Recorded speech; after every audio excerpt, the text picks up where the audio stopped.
Where else in the world today is the cost of real estate land higher than the San Francisco Bay Area, such as here at San Pablo Bay's not-so-well-known wilderness area at Vallejo CA Mare Island? Hi, you're David. I'm Myrna. Maybe that's one reason why Mrs. Myrna Hayes feels like many other residents that the city's deal to shut down the public park Wildlands Preserve and sell it to a developer is definitely for the birds. Did you put that on camera? Closing, the Navy knew they had as much as $1 billion worth of environmental cleanup to do on the island, so they had this legacy of contamination. But they also were very proud of their legacy of protecting wildlife. Conservancy that's out by Grizzly Island, and they come and do a presentation every year, and they bring falcons and whatever they happen to have. The geese? We celebrate the return of up to 1 million shorebirds, 250,000 ducks and geese, and then tens of thousands of hawks and millions of songbirds, birds that are familiar to you if you feed birds in your backyard feeder. Closure of the preserve. They say that they wanted. Our long-term hope was that Solano County will get a regional park system, and I speak for myself. It's been passed by the Assembly. It's been SB 365. The county is now proceeding on establishing a park district into the park district. I don't know if that's going to happen because I don't know if the county's going to follow through and get it on the ballot. It has to go on the ballot, and we were hoping to get it on the ballot in 2020. But it's questionable if we're going to make that at this point. And instead of just Myrna out here by herself with, some small nonprofits like the Sierra Club supporting her, if you actually had a county district that could actually, and really it comes down to funding. Like Myrna says, we get very little philanthropic money to this county. If you can have somebody who can manage all that grant application and all those funds that would be available from different resources, you could really do a lot with this property. And that was always Myrna's goal, was to do that, was to get those grant money, but the city would never sign an agreement with it. And nobody's going to, either a private foundation, which we just mentioned how few support this county and all of the services it needs, but, or the state, one of the state bond measures. None of them, or maybe the Bay Area Conservancy.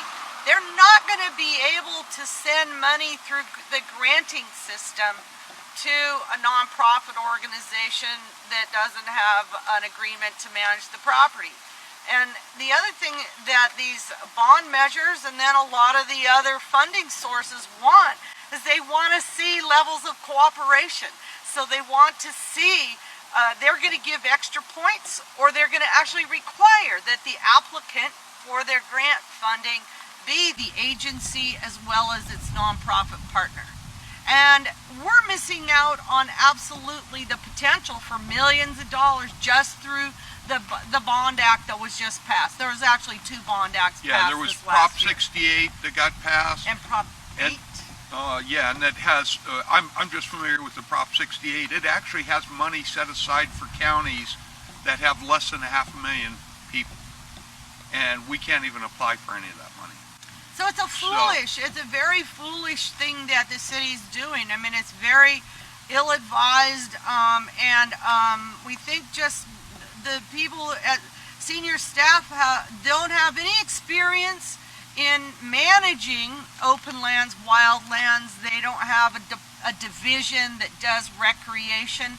So they're just not cognizant of what they've destroyed and what they've the approach that they're taking bureaucratic-wise just isn't going to cut it.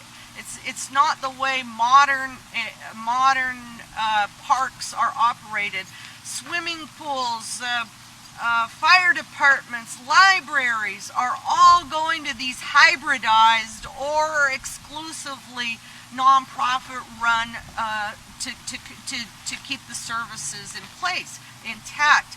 And one thing that someone said to me who's in another advocacy arena in this community is that the person made the observation that the city has this mentality that if you're successful as a small business, as a nonprofit organization, as an advocate, then that's something to either shut down or steal. There's a little bit of jealousy involved. Or tax. Isn't that funny?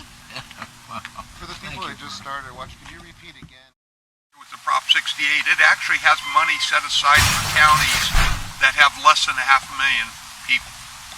And we can't even apply for any of that money. In the same California town where Netflix and Paramount Studios are making big-budget feature films and TV shows, as of year 2019, Myrna and other volunteers have built the Mare Island Wilderness Preserve into a functioning public gateway to open hills and grasslands, numerous hiking trails, spectacular views of local bridges and waterways, and an active selection of educational events that bring visitors here from all over. Mrs. Hayes is perhaps a natural wonder herself, spearheading community protesters, who point to news reports and police reports of possible environmental crime under suspicious circumstances, at the park area, immediately preceding the city's decision to shut down the Wilderness Park for the general public, simultaneous to announcements that the land is being sold to a large developer company. The people you see standing around freezing their butt off with us today, they all have ideas about why this is happening now. Before they open it again, we've been removed as the day-to-day managers. We've been locked out, and we don't think we can save the preserve and put on the festival together at the same time. We don't have the bandwidth as a small community of nature enthusiasts to do both. Which we feature and we embed in for the Flyway Festival. So how are we going to do the festival with all of 30% or 40% of our outings, closed? And at the same time, how are we going to, what's more important, holding a 3-day festival we've held for 25 years to get people out in nature, or try to put all of our efforts and all of our resources into opening this preserve back up year-round? And I'd like to make one more point on top of that, is that unbeknownst to us, and we just found out last week, the city had withdrawn all applications with the Navy to hold guided hikes on Navy land. During the festival. So they've already been premeditating, basically, the extinguishment of the festival. And the other thing that we might note is we didn't know, in good faith, we went a year and a half ago to the council meeting and said, we've heard you're going to try to red tag our park. Is that possible? Is that true? Please don't do that. So the city manager began meeting with us every week for a month. We didn't to try to get things clarified and get on the same page. What we didn't know was probably the afternoon meetings were then with the new developer on Mare Island to kind of put a plan together to remove us from the property. This is not setting well with us, as you can imagine. Yeah, well, I've seen eagles out here. I've seen, of course, the osprey. I remember one year an osprey got real mad at me and kept flying over my head, going, "Rah, rah, rah." I don't know what he was upset about, but he was upset about something. Too many of them endangered? Or is it... It's kind of unique. It looks like they're moving from climate change. Yeah. And so they haven't been around here historically, and from what I understand, again, definitely not the expert, but the climate changes. I wonder who that was. I know. Bay, the largest bay of the San Francisco Bay estuary. So 1 million shorebirds, 250,000 waterfowl. That's ducks and geese. And then, really probably tens of thousands of hawks and other raptors, and millions of songbirds. So every tree limb, dot us back into the preserve as the trusted managers and funders of the preserve. If you want to help us out, if you want to be part of our team, yay! But we need to get that preserve back open. We need to get it back in community-based management. How many? Everything from our free Mother's Day tea. Everything's free, we were, by we the were way. That was fun. Free is the word. The Mother's Day tea, the Easter egg hunt, golf ball hunt, Easter egg exchange, the Osprey Days, a highly popular event at the peak of the osprey nesting here, and ospreys came to this preserve for the first time in recorded history. And Osprey Days, Mare Fair, Fennel Festival, any Halloween events that we've done, those are all knocked out. Goodbye. Yep, they're gone. If you miss it. You may remember back in 2008 we went into a terrible recession and there was no government funds available whatsoever for development of a park or operation of a park. The city declared bankruptcy 3 weeks after we founded this park. 3 weeks. And the master developer 10 days after that. Was it? No, about 100,000. Yeah, 100,000. All right. Yeah, when you figure in staff time and everything, they hired a special consultant for 70,000, but you figure in staff time That's and so everything. much like the government's. Yeah. 4 years. Yeah, but I have to take up Myrna's mantra, which is think of all those people. There were 35 people on the task force. Yes. All those people donating their time to hammer out an agreement over 4 years, meeting, and all thrown out the window, because we don't know why. Give it to Nimitz, give it to David Finney. That's the only thing we can understand that they're up to. People say it's a land grab. It's a 3-day festival. 3-day festival for free. Yeah. And do Free. schools come out usually? Or? Well, school's on Fridays, but mostly teachers and kids teach. In October and November of 2019, local news reports from all over the vast San Francisco Bay regions told of a mysterious fire that burned hundreds of old trees and at least 40 acres of grasslands, including parts of the 200-year-old Navy Cemetery. News photos and videos show that, shortly before the fire, nearby power poles were cut down by power saws and fell over, with active electric power lines as one possible cause of these and other problems. Does that sound like the plot to a comedy adventure movie to you? Nothing is proven, but the loss is far more than appearances, and the public trust to preserve these delightful open lands seems to be the loser.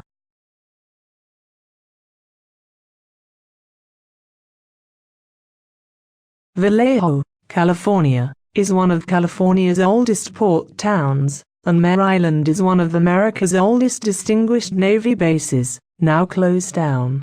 The island or peninsula is known to be polluted with sometimes dangerous chemicals in the soil, from many years building as many as 16 nuclear submarines during the Cold War period. Vallejo is one of California's worst cases of municipal bankruptcy. Many millions of dollars are needed defending lawsuits and monetary awards for numerous severe cases of police brutality and deaths, more than any other California city the same size, in recent years, according to reports. It's serious bird watching, introducing the community, children, to showing videos, having booths, having children learn how to identify birds, drawing birds, art show, guest speakers, guided tours, maybe 60 guided tours, bird watching outings throughout the bay, the north shore here of San Francisco Bay. And then on the island itself, what's made the festival unique is this amazing blend of history, Navy history, 150, 160 years of it now, mixed up with nature. And that's been the buzz about the Flyway Festival. And the other thing, that it's free.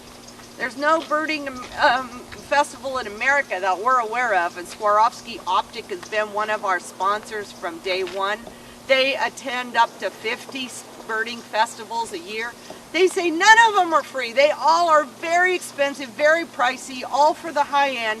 And here we're able to introduce people who have never birded, never gotten out in nature to look at Tweety birds, here for free. What has jeopardized it again? What has stopped Yeah, this? right. What has stopped it? Well, you have all these posters that people have made. Well, how do Just you been a feel wonder. about this when you're having to cancel? Well, I feel that losing the event is just more loss to the city of Vallejo. And we're a city that's trying to emerge from bankruptcy and emerge from a bunch of other setbacks. And now we've lost the preserve and we've lost the Flyway Festival. And it's directly attributable to private interests trying to privatize this park. And I feel it's an ongoing effort that's happening worldwide into privatizing parks. And we're finding... What has the city told you? Why won't they let you get down there? They say that it's unsafe Okay. after a fire in September. However, these stories are not, they don't hold water.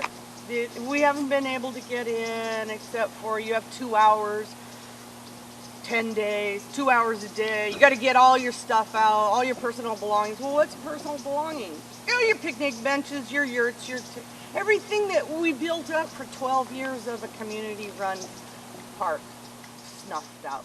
So it's there now?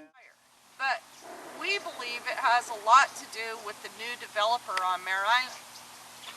That I was told almost a year ago by the new fire chief, change is going to happen here. Rich people are buying this island, and they don't like the way you run this park. Whatever that means, it's clear that the fire was just an easy out for the city to kick us out. Because otherwise, why? That I was going to ask you. The fire. So I didn't cover the fire. So the fire Maybe damaged that's where I thought quite I a bit of it.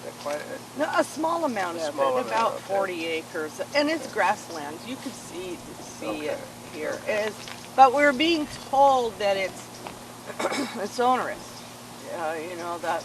Well, we may have to cut 80 to 150 trees down. We don't, you know, and we can't see it. The first time we went, we're allowed to go in. And wasn't the fire because of people cutting the poles? Yeah, it was on somebody else's property, and we're being kind of like blamed. Maybe we Just had another something to 100, do with it. Maybe 100 I signatures unlocked yesterday. Just every day seems to be at least 100 signatures. It's called, you can go to change.org and then reopen Mare Island Preserve now. How many signatures? I forgot to say 1,700 by yesterday. That's just in a few days, about a week since we posted it. That petition asks the mayor to walk a little bit further down this road, you'd see locked gates. Those gates are locked by me for the last 12 years managing the Mare Island Preserve on a weekday because I want, listen to all those birds in the trees, by the way. They're all trying to get a word in edgewise with me. But we kept the gates closed partly because we're volunteers and we just couldn't put the person power on the street as total volunteers. We founded, fund, we're there every single day caring for the place. But we can't just have it open every day because of us and also because the wildlife needs a rest from humans. So we're open Friday, Saturday, Sunday. Amazingly, just like that, the city of Vallejo has closed this property and kicked us out. It's one thing if they've closed it for safety because of the fires at late September, but it turns out that there's nothing unsafe about us, and yet we're not allowed in the property anymore after founding it and funding it for 12 years. For these protesters, it was the end of an era, as the annual bird-watching festival, only one of many popular and well-attended events, had to be cancelled. And so, is this a legal land grab? A government gift of public lands to private business interests at great prices and easy terms? or a smart and necessary move by the new city manager? A lonely view indeed, at San Pablo Bay's Mare Island Wilderness Preserve. From Flimsy Windows Creative Media, January, year 2020, downtown Vallejo, California.